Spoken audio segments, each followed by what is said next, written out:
Welcome to Southern Steep, the public health and social justice podcast brought to you by NASTAD, a nonprofit, nonpartisan association mission to end the intersecting epidemics of HIV, viral hepatitis, and related conditions. Much like Brewing Stronger Tea, this platform aims to brew a stronger community by centering community leaders' voices and their innovative work in the Southern United States. In this special episode of Southern Steep, Brewing Stronger Community, Nicole and Isaiah speak with attendees of NASTAD's first ever Southern CBO Summit, which took place in Fort Lauderdale, Florida at the beginning of January. Some guest conversations took place live at the summit, while others took place a few weeks after the summit ended. We hope you enjoy this special episode. Hello, everyone, and welcome to Southern Steep Live. Here we are in person, and we are talking to some folks live and in action. My name is Nicole Elenoff, and I am joined here by Isaiah Webster III. Hi, Isaiah. Hello, Nicole. You put the third in today. You don't normally do that. I don't. Today's a new day. We are live now. We're also joined by an incredible individual, and their name is Dexter. Dexter, welcome. Thank you for having me. Thank you for being here. Dexter, tell us about you. Tell us about your organization. Who are you and where do you work? Okay, so my name is Dexter. I live in Hampton, Virginia, and I work at the LGBT Life Center, and that's located in Norfolk, Virginia. I am a Black queer man of trans experience. So for some people that are like, what does that mean? That means that I transitioned from female to male, and I do outreach and advocacy. I'm the transgender resource coordinator. So my job is to locate resources and connect individuals with those resources. Wow. Dexter, that's awesome. Dexter, how did you hear about the Southern CBO Summit?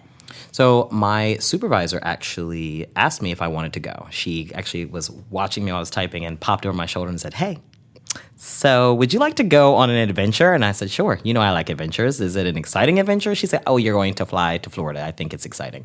And so when she sent me the information, I said, "This is entirely my speed." So I was definitely excited. Awesome. Have you ever been on a podcast before? I have. I've interviewed, and my brothers and I are currently working on a podcast. So we're working on getting it together so we can launch it. Tell us more, Right? if you can. So I have a group of other trans men, and we are working on this podcast called the Pronouns Podcast. I love it. Because one of my friends I was like, "What's your pronouns?" He's like, "He, him, and everything pronouns." And I was like, "Bet, we have it, the pronouns," which is just us as men of trans experience, just sharing our lived experience, I believe, in advocacy through storytelling. So it's an easier way to kind of get our message across. I love it. So with the Southern CBO Summit is really about leadership, and I have been privileged to share space with you throughout the event thus far, and you absolutely exhibit leadership in any number of ways. And I just want to say, I saw you earlier today. We had a tender moment with one of our colleagues, and you immediately took care of that person, took care of that space, and it was just, you did it in such an authentic way. I just wanted to compliment you on that, because it's a type of leadership that some of us like me, as I said, in that space, that can be challenging. So the first question that Nicole and I have is, how do you define your leadership? If you had to put it in your own words, how would you phrase it?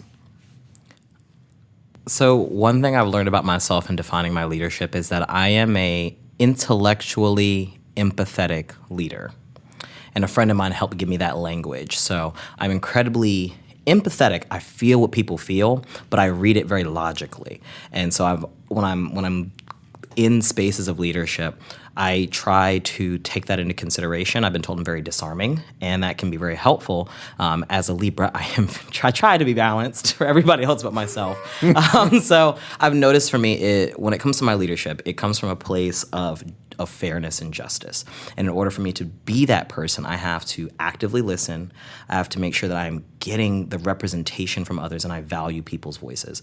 And I've really practiced active listening, reframing what people say back to them, validating their lived experiences, and then in my leadership experiences, taking that on. And a lot of that has actually been about vulnerability. So a lot of my leadership is taking a vulnerable moment of my own and using my wordsmithing to phrase it very eloquently so that way I can elicit that out of others and to get others to come to the conclusion. My leadership is very much, and it's been taught from me by other leaders, is it's not for me to tell you how to get there, it's for me to help you make that aha moment. And so if I can get you to go, I figured it out, then I feel like I've accomplished something. So intellectually empathetic. Yep. I have not heard that phrasing combined together, and I really love that. And I love that you are talking about helping someone come to the journey and not necessarily telling them this is how you do it, this is how you get there, because at the end of the day, people need to have their own journey. This is their storybook to write. So you mentioned that you're with LGBT Life Center based in Norfolk, Virginia. Tell us a little bit more about your organization and the communities that you serve. So the LGBT Life Center in Norfolk services LGBTQ clients, families, friends, allies, including heterosexual clients. We do everything from testing to wraparound comprehensive services. So that can include housing referrals. We can also include medical case management for folks living with HIV. We do in-house mental health services as well as referrals. I oversee the transgender basically resource connection program. So we like to connect trans people with medical resources that they need, but also the social support that they need. We just launched a senior services department, so we are also trying to connect seniors. So much of the LGBT Life Center is about creating a space in which other leaders can help their communities. So we've become that hub. I love that you're including seniors in your programming, because when I think of LGBT Life Center or life, it's every space, every part of the life cycle.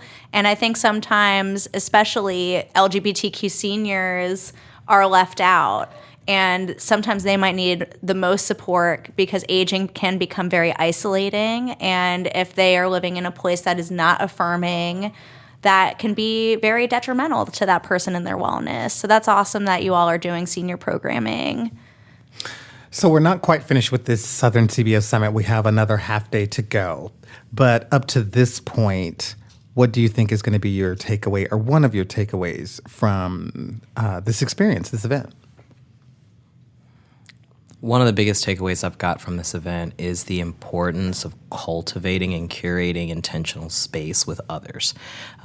Just like we said in one of our sessions, healing doesn't happen in isolation, nor does growth, nor does learning, nor does this human experience. And one thing I really learned as a takeaway was that in order to persevere, you need to be in the company of others, and you need to be intentional about how you create that space. And when you do it, it's very beautiful.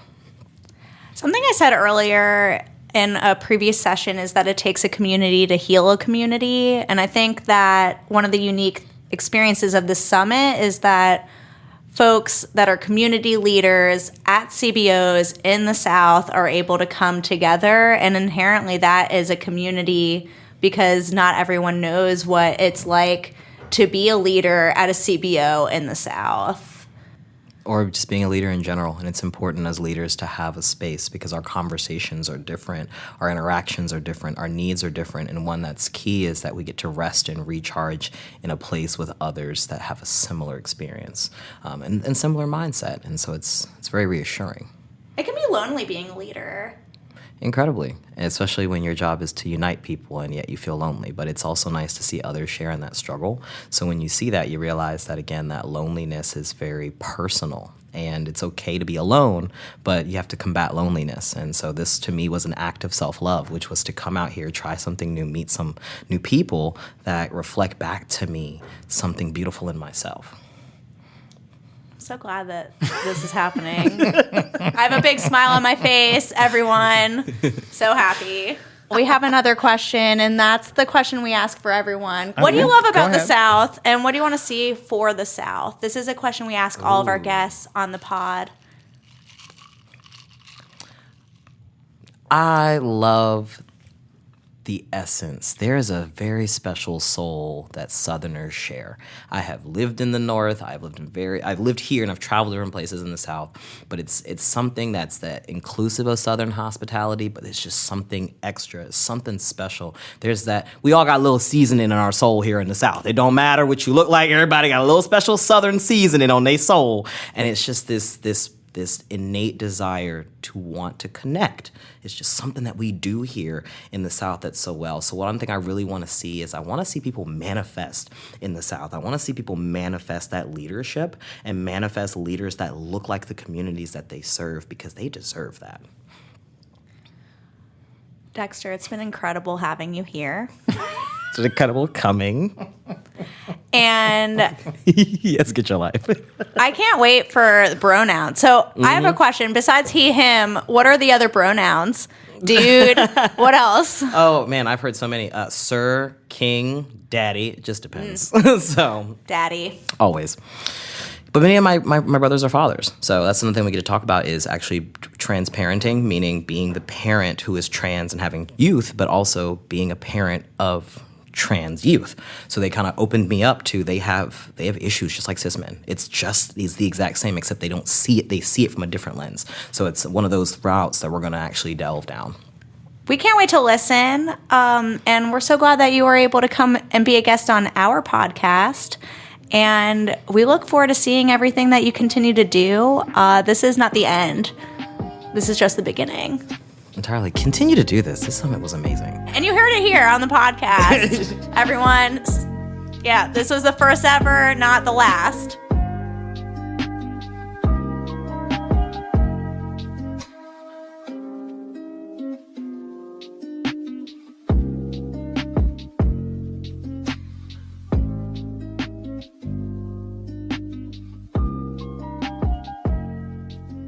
And we are joined by another incredible guest, and his name is Lee.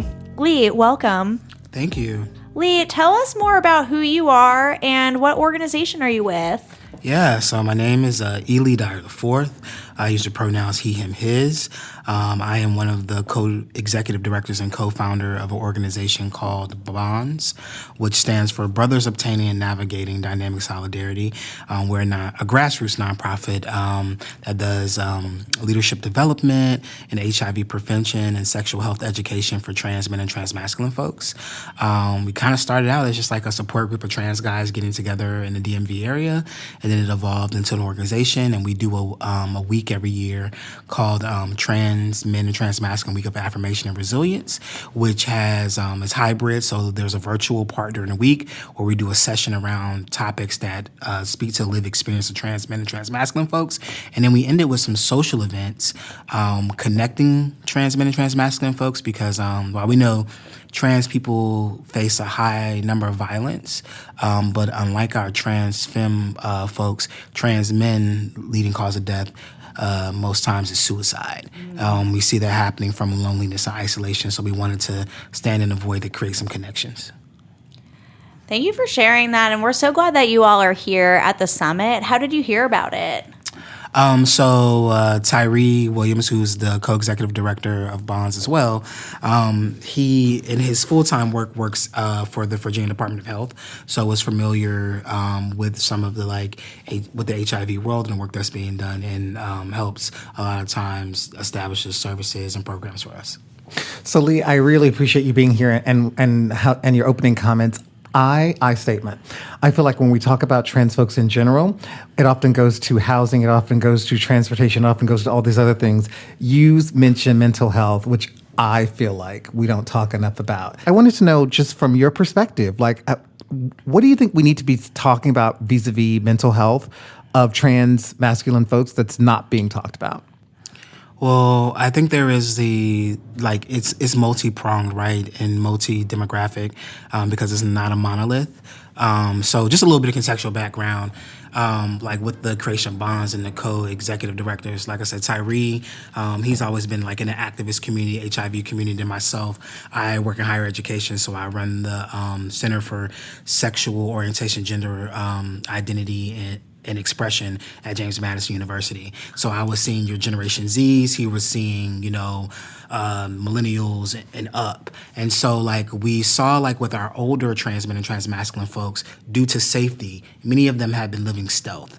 And living their stealth lives, a lot of them had to leave their old lives. So that might have left family behind that could have outed them, might have left friend groups that they had that might have outed them. And then also, too, for many trans men and trans masculine folks who prior to the transition might have identified as like a dominant lesbian or a lesbian of masculine center, we transition and now having this masculine aesthetic, realizing too that your community that you belong to and had so many ties to might not receive you the same in love because you now have this male aesthetic. And the honesty with that is that many folks that might identify as women or femme have had issues of violence with folks that identify as men. So now you have this identity that is a danger.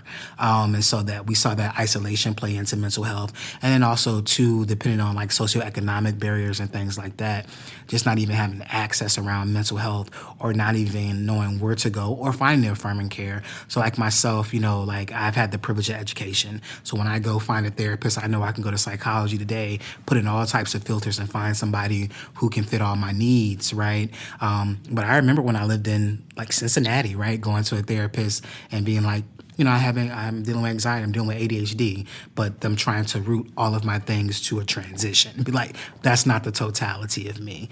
So I think like that access, the social determinants to play into mental health, and just also to education, because we have to think about cultural. So for Bonds, like we're open to all trans men and trans masculine folks, but the majority of our population do identify as people of color. So we're breaking down stigmas in Black community, because my experience in Black community in the South has been, a lot of the experiences related to a faith-based experience. And so churches are just getting now to the point where they're advocating for mental health. Also, another subsect of our population identifies as Latinx. And so also too in the culture and also faith-based relationships to Latinx community. So I think it's just it's a multitude of things that are nuanced. So I would say like those faith-based relationships, cultural stigma, the isolation and access when we talk about mental health. So we're here at this Southern CBO Summit, which is really about bringing together Southern CBOs and Southern leaders around building community. When you think about leadership, how do you define your leadership? I think of my leadership as being servient and transformative. One thing I'm really big about is like, I feel like if you're a leader, you should not feel that any part is a small part. And seeing equity in your work. I know sometimes in my experience, folks get so tied to titles, but I'm really about rolling up the sleeve. And then another thing about transformative leadership, I really do believe in, and I don't know if it's just like the HBCU education for me, but I really do live and believe in each one teach one. And I feel a lot of times information is kept or folks don't cultivate leaders. And I get it, like people can be in a position for like 20 years, but for me, if you're a leader and you've been an ED for 20 years or sit in a position of 20 years, I hope that you have cultivated at least a person a year, right, in your existence in that role. And I don't see enough of that. And I understand, like, some of that is due to things get territorial, and because a lot of things are due to funding. And so, like, funding gets marginalized. And so sometimes in the community, we feel like we have to pit against each other. But I hope that leaders believe in that transformative leadership, too, where they are also helping cultivate the next generation of leaders. I personally love transformative leadership. I think at the end of the day, we all should be building leaders in others, and it doesn't matter if they end up having a title of executive director. And I think that leadership is so much more than having that title. But you're absolutely right that there's some founder syndrome out there where someone might founded an organization and holds on to it, and then what about all the other leaders that could have been cultivated during that time? What's been a takeaway for you at the summit?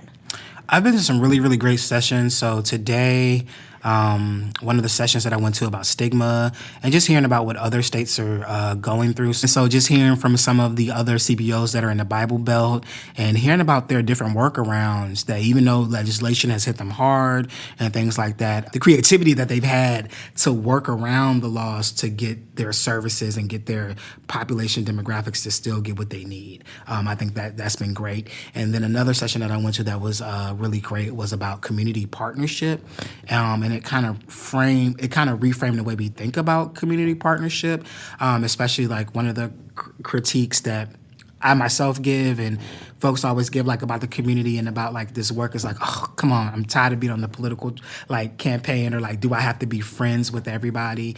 But the presentation today kind of talked about like an equity model and just some different tools to think around community partnership. Past what's the program we're going to do together, past like who's going to put in what money for the program. One of our longest running arguments on this show is whether or not a certain place is technically in the South or not. So I need to get you on record. DMV, is that really the South or not? So actually we have to back it up and define DMV. Fair. Because for the native Washingtonians, Virginia, even though it's right across the water, the northern part of it, they don't include that in it. Now, DMV, I do believe, is part of the South because some of it is below the Mason-Dixon line. And, you know, I shared some history earlier. Harriet Tubman is from Maryland. Maryland is below the Mason-Dixon line. Virginia is below the Mason-Dixon line. Northern Virginia and Southern Virginia are two different, completely different places. And yeah, thank you. Thank you for the debate continues.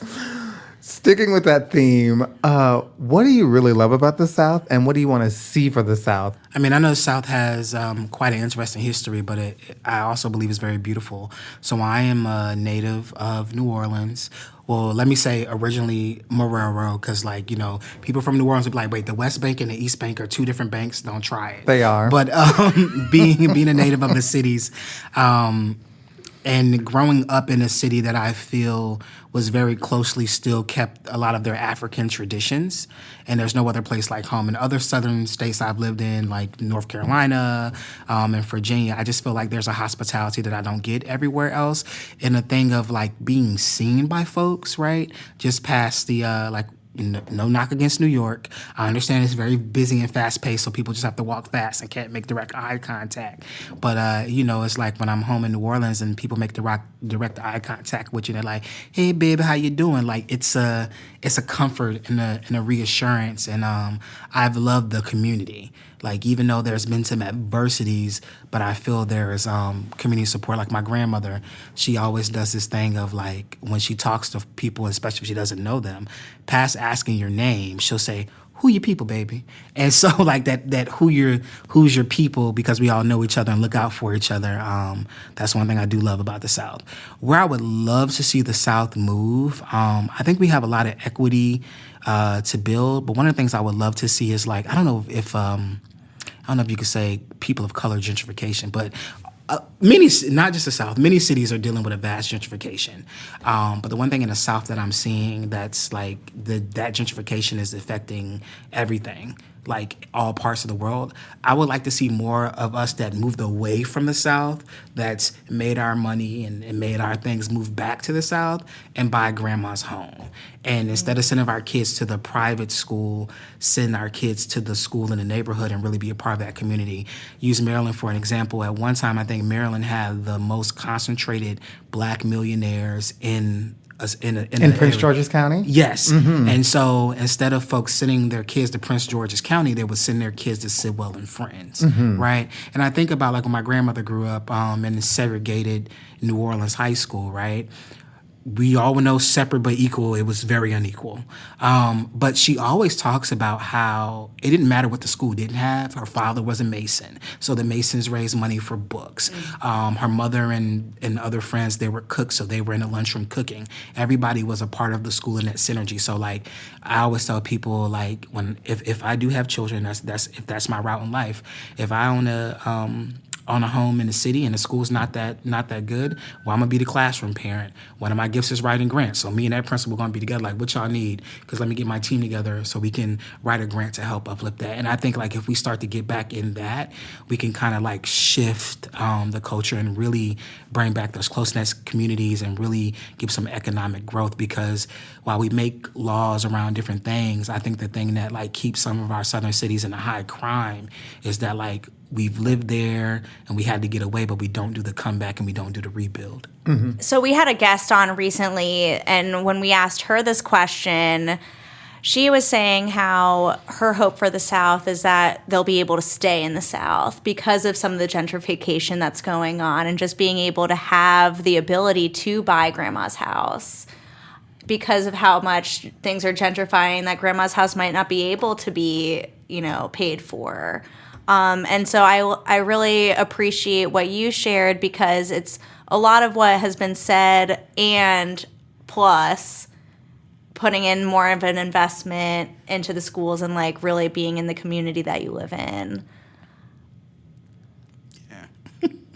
There's a lot. Wow. Lee, thank you so much for joining us for this, this little snapshot of what you and your organization's doing, and just like, it's been really cool getting an opportunity to chat, and I look forward to more conversations. Yes, thank you for having me.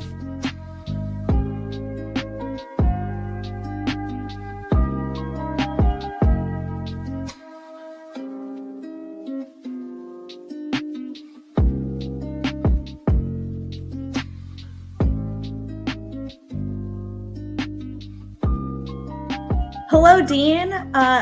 Thank you so much for joining us today. And for those that haven't been listening along thus far, I'm Nicole, and I'm joined here by my colleague, Isaiah. Hi, Isaiah.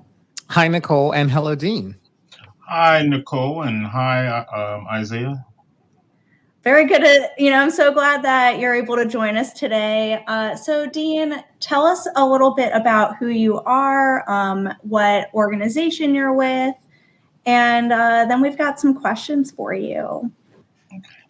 Okay, I'm Dean Edwards. I am the program manager over prevention services here at PALSS. That includes CTRS, PrEP.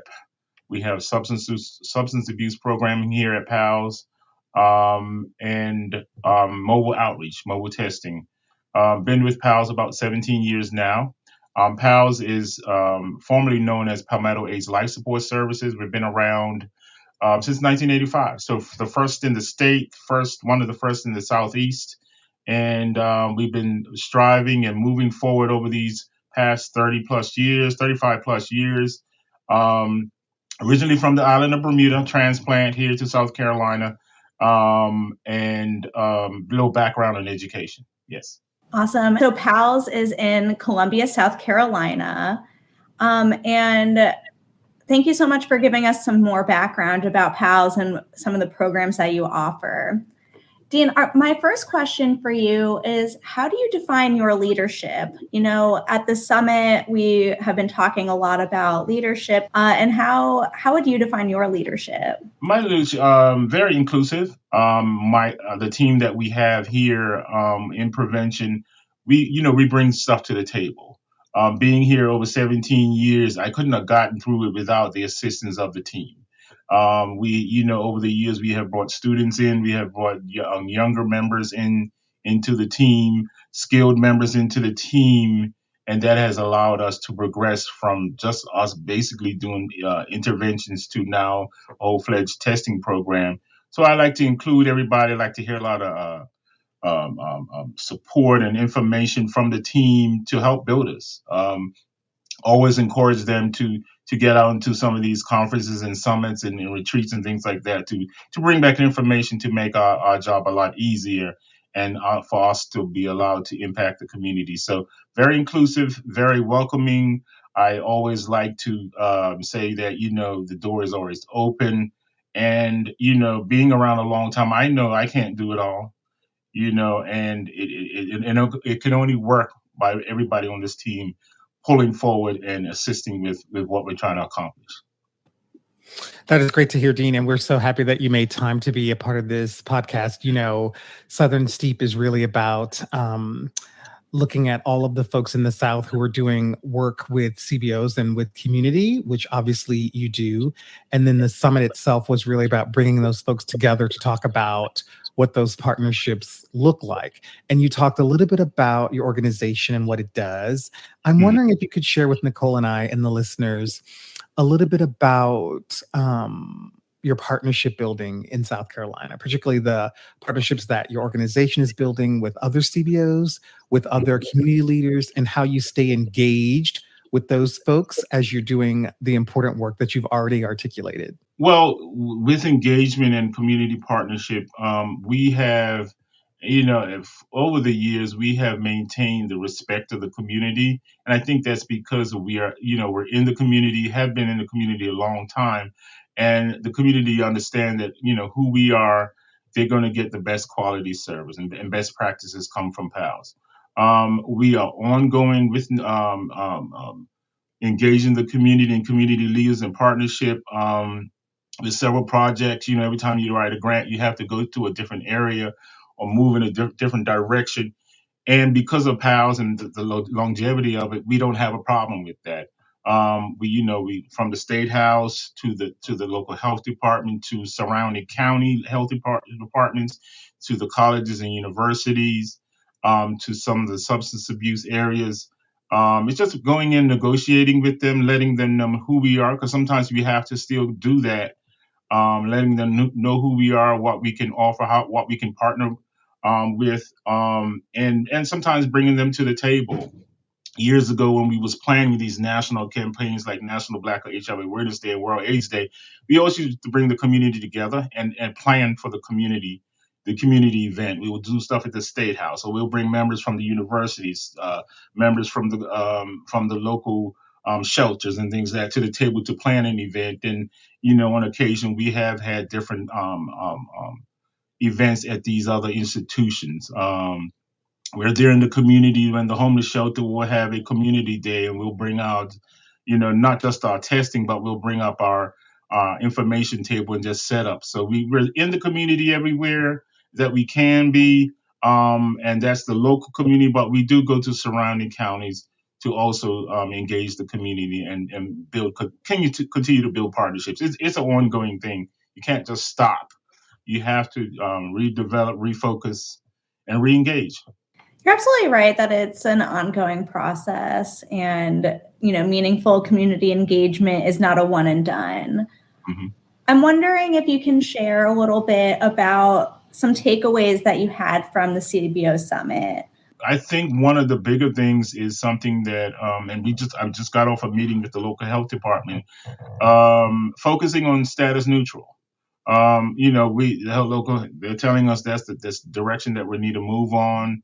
And I think hearing it at the summit, kind of not for the first time, but hearing it with the summit, this is what we're going to do. We're moving forward with this, and we'll probably do a CBO request with y'all to move forward with status neutral. Also, the marketing, social marketing and media. And I think, that, again, gave me some ideas and how to engage our team to get out and do some of the things that we discussed. And hopefully with a CBO request for both of those that, we can move forward and shift some of the things that we've been doing. Sometimes you get stagnant in some of the things. And again, engaging and meeting people there at the summit, I think was great. Some people I knew from other conferences or in the area, but I think just listening to other people and the presentations and it actually was a well organized summit for me for a few years. So. Thank you. We appreciate that feedback. This was the first time that NASTAD has done this type of event for CBOs.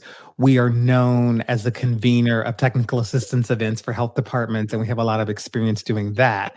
We are really putting some intentionality around building stronger relationships with CBOs and community folks. And this summit that you attended was really the first of its kind. And we are really looking to build upon that. So we appreciate the feedback and keep it coming if you and your peers have other thoughts about what you'd like to see in the future, how we can build upon it. Nicole and I and the entire team are open to that. This is a question that all guests get. What do you love about the South?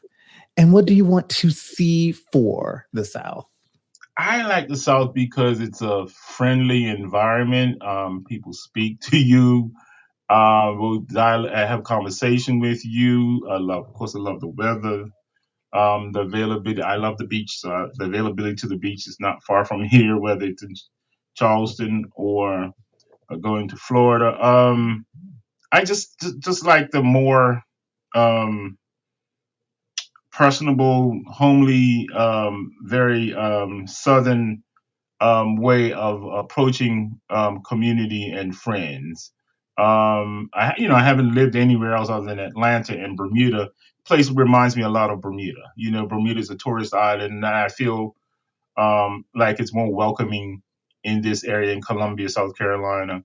Um, and if you come through here, you're going to meet people. We're all going to speak to you. We like to engage others in conversation. I would like the South, if you want to talk about work related, I would love us in the South to be able to engage other ideas. I see a lot of ideas in other states as far as what I do, type of work I do. Um, taking more risk. This is the South, this is the Bible Belt, and sometimes you can't do certain things. You can't post certain videos. You can't post certain billboards that may be risque. In order for us to get the message out and what we want to do and engage the community, the community shifted from, the Bible Belt South of 20, 30 years ago. Now, they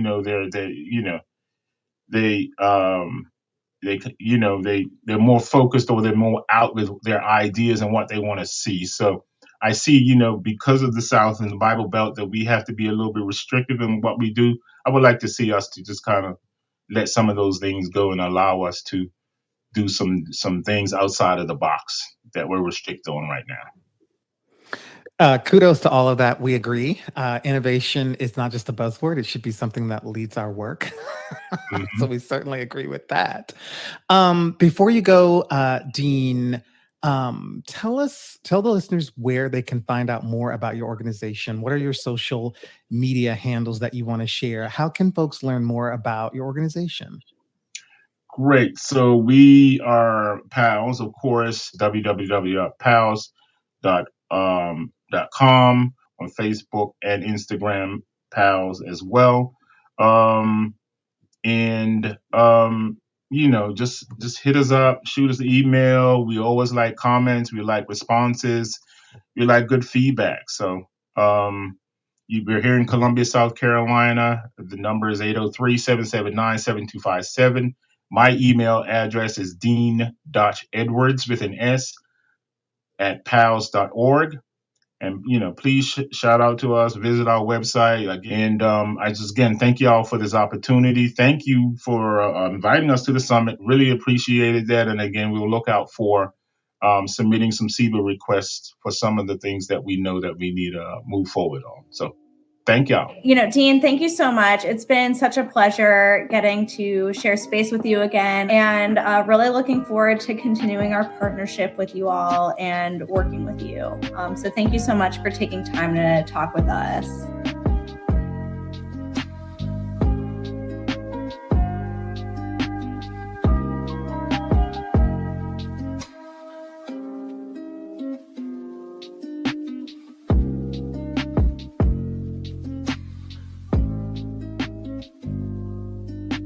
Hi, Isaiah. Good to see you. Hello, Nicole. Good to see you too. And hello, Malcolm. Good to see you as well. Hello. Well, good to see both of you guys. It's a lot colder here than when we last saw each other in Florida, but it's okay. Thanks for bringing up sunny Florida. It's been a couple weeks since the Southern CBO Summit, which you were able to attend. But before we get to that, can you tell us a little bit about who you are, Malcolm, and what organization you're with? My name is Malcolm Reid, he, him pronouns. I am the director of programs for an organization called THRIVESS. THRIVE is an acronym that stands for Transforming HIV Resentments into Victories Everlasting. The SS stands for Support Services. And we are here to support Black same-gender loving men living with or affected by HIV. Now, having said that, we don't turn anybody away. If somebody comes, through our linkage portal and they need to be linked to care, we could care less whether they are, Black, white, straight, gay, trans, whatever. We're going to do our best to link you to care. But our mission, our original mission, was to support Black same-gender loving men. The organization was founded in 2015 by Daniel Griffin, Larry Walker, and Dwayne Bridges, 3 Black gay men living with HIV who were working in public health. And they knew that there were a lot of disparities, and the disparities were with the system in itself. And so they started this organization to try to fix that, to try to make sure that, Black gay men were getting what they needed as far as HIV care, medical care, and everything else. So I joined the organization in 2016 as a volunteer. I started a project called the Silver Lining Project. And that was mainly for, Black gay men living with HIV who had a little gray hair here and there, members over 50. And because when I started really looking around as a man living with HIV and who wanted to get involved, when I looked around, I didn't see anything for the guys my age. And so, the Silver Lining Project was born, with a lot of help from some of the other members, DC Branch, Joe Robinson, Claude Bowen, and Nathan Townsend. We all got together and we put together this program, and it's been up and running and funded for 3 years, and then just got funded again by Gilead. So yeah, that part is working out. For me, this is, the whole nonprofit space is new. I worked 20 years at AT&T. So moving into this space, at my age when I was supposed to be retiring was also an interesting step. But, I love what I do and, enjoy coming to work every day. Thanks for sharing, Malcolm. I appreciated during the summit how vocal you were at various points in breakouts and in plenaries. We shared space together a few times, and you always had something insightful to say, and you weren't shy about saying it, which, as you know, oftentimes when we come together, it's my experience that everyone has something to offer, but not always do they feel comfortable enough to speak up in a crowd of people. Right. And I thought that you were really excellent at modeling for us. You know what? Just grab the mic, stand up, and say what's on your mind and heart, because that's important. I wanted to know, what did you really appreciate about the summit? What are you going to take away from that experience? Well, for me, a couple of things. One, I really appreciated the size, being that it was small, it was intimate. The breakout sessions were very small, and you could get up there and make your feelings known and everything else. So that was important because the last 2 conferences that I was at was USCHA and the International, so it was just a total difference between those 2. But what I also focused on, the reason I wanted to come to that summit was because it was focused on prevention. And as I mentioned, Thrive's history has been, we are dealing with men who are living with HIV.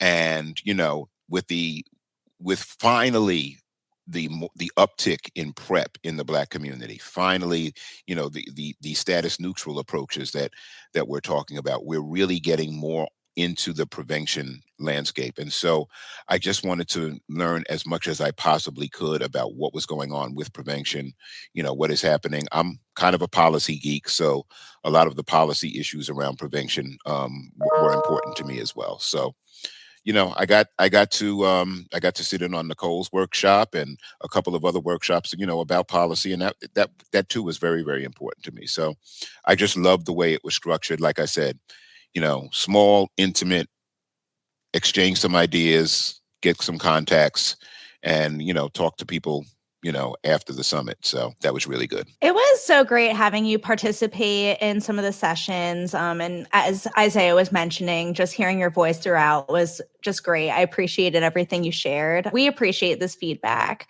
A lot of the content and discussions around the summit involved leadership. Can you share a little bit more about what your leadership style looks like? It's interesting. We just our executive director just spoke to our Silver Lining team about leadership styles, and when I look at leadership styles, and the workshop that I attended there at the summit today, I'm in my strategic leadership mode because we're starting the year out. I'm looking at grant reports from last year. I'm looking at strategies from our managers. I'm doing all of that, and I'm also being a very bureaucratic leader because there were some things that kind of fell through the cracks last year that I want to prevent. So I'm putting some processes and procedures in place.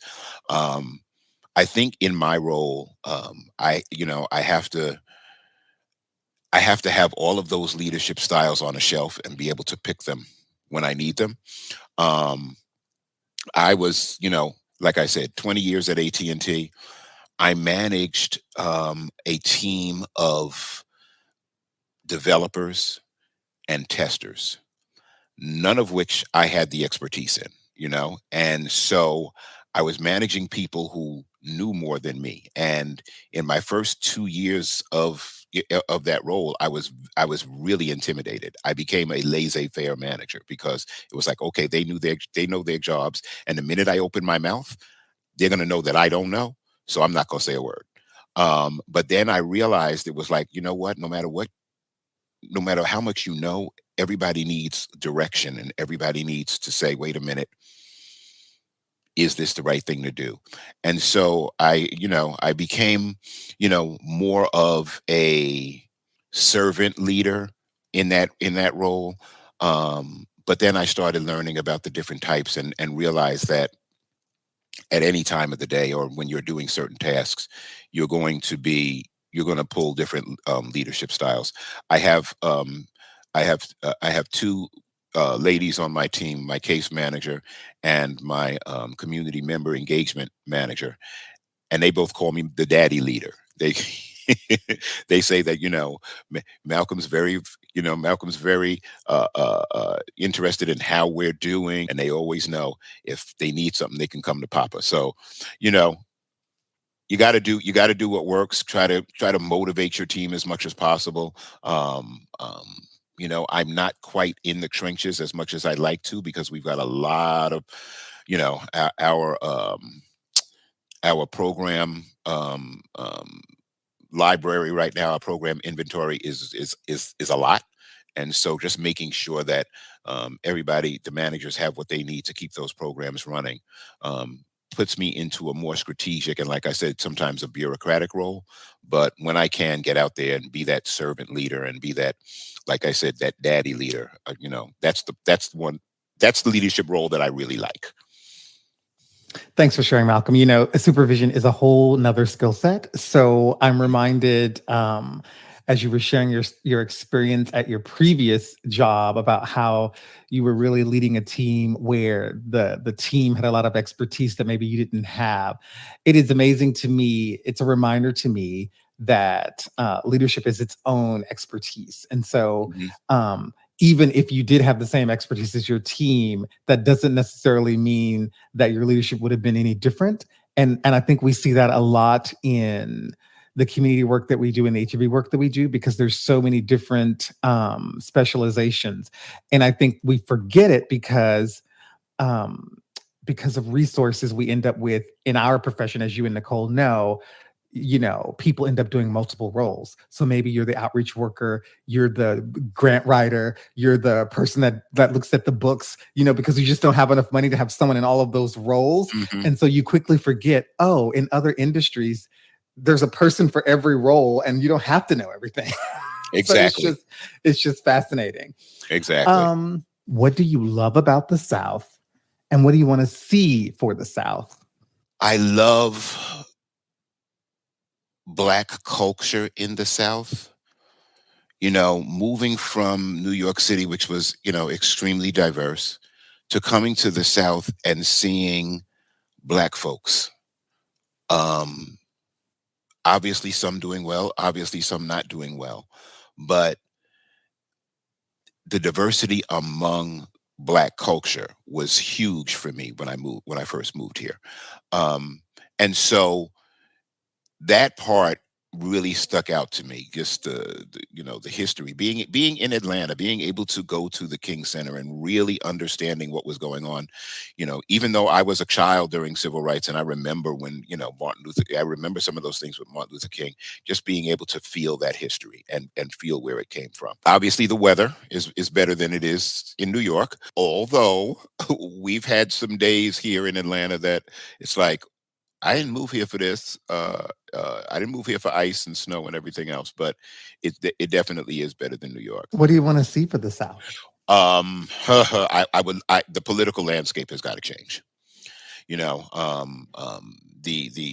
gerrymandering. It's like you live in a geographic location or a political location where most of the people are this, but yet the minority is running the show and people aren't getting what they need. And the minute people ask for what they need, they're portrayed as being freeloaders or whatever. So, that's why I'm such a policy advocate, because I just believe that, we've got to change a lot of things that happen in the South. The health disparities in the South are all because of the political landscape. And that's where the work has to be done.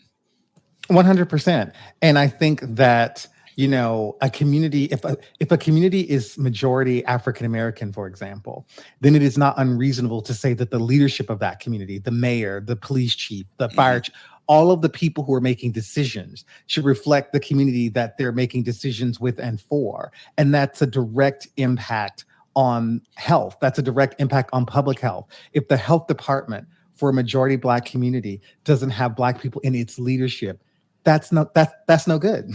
Exactly.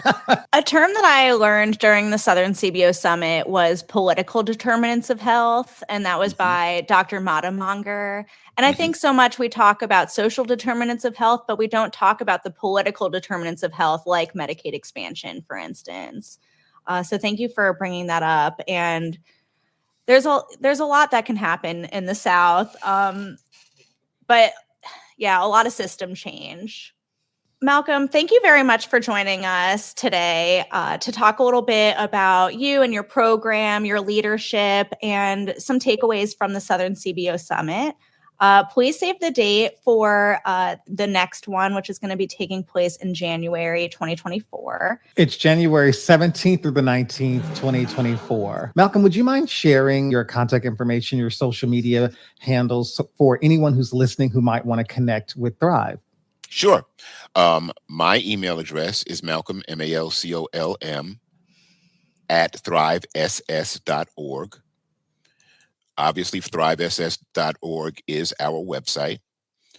And we are on all social media, most Facebook, Instagram, and Twitter, I believe, with Thrive_SS.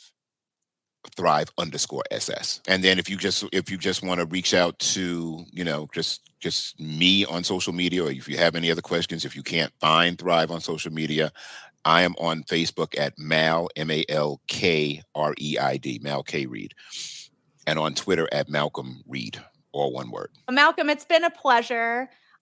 Stay warm, and we look forward to staying in partnership with you. Definitely. I definitely want to, keep in touch. Well, I appreciate you listening to me today, and thank you for inviting me. And, enjoy the rest of the day and the weekend. Thanks for coming on, Malcolm. Much. So we've had a lot of great conversations with some participants, both at the CBO Summit and after the summit. It's been really great getting to hear a little bit more about their organizations and the work that they're doing and how they identify as a leader. Yes, I agree, Nicole. These conversations that we've been having with folks who attended the summit for 2023 really gives me a lot of ideas and hope for next year, and thinking about how we might want to pull the summit together again, who we might want to invite, what we want it to look like. And the feedback that we've gotten from community leaders has been very instructive. So I'm super excited. I'm really excited too. And really glad that we had an opportunity to interview folks live at the summit, and looking forward to everything that's yet to come with next year and beyond. Absolutely. And I'm very happy that they were willing to come on Southern Steep and talk to us about their experiences, because, there's a difference between going to a technical assistance event or to a leadership development event and that being one thing, but to then be willing to talk about your experience on a podcast, that's a whole nother thing. So kudos to all of them, and we appreciate them immensely. Yes, absolutely. So much appreciation, and ultimately a big cheers. Cheers to the 2023 Southern CBO Summit. Indeed. All right, well, it's been a journey and a half doing this episode with you. Really looking forward to having it all come together. And I think that's a wrap for us. Indeed it is. Great to see you and to work with you as usual, Nicole. I'm Isaiah Webster. And I'm Nicole Elenoff. Thanks for listening.